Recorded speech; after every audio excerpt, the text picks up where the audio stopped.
Hi everyone. இன்றைக்கி நம்ம பார்க்க போகிற ஆர்டர் வந்து ஒரு மேரேஜ் ப்ரிசர்வேஷனோட. அவங்க வந்து டீக் வுட்டில் வந்துட்டு எனக்கு வந்து என்னோடய மாலை தாலி அதெல்லாம் ப்ரிசர்வ் பண்ணி கொடுங்க சிஸ்டர் அப்படின்னு சொல்லியிருந்தாங்க. இவங்க வந்து இந்த கஸ்டமர் யார் அப்படின்னா என்னோடய ஃப்ரெண்டோட ஃப்ரெண்ட் ஆக்சுவலி அவங்க. ஸோ அவங்கக்கிட்ட நான் வந்து உங்களுக்கு மாடல் எப்படி வேணும் என்னன்னு கேட்டிருந்தேன்.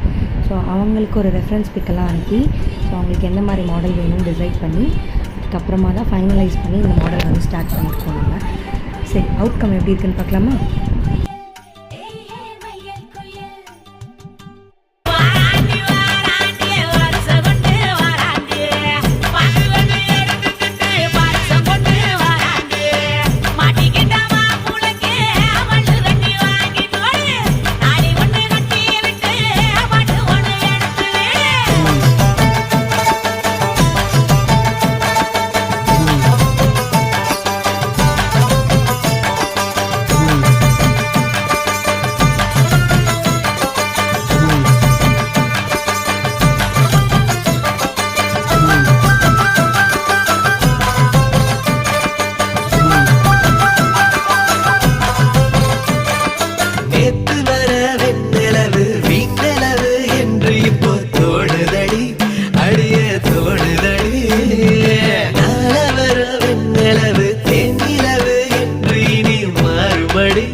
எடுத்து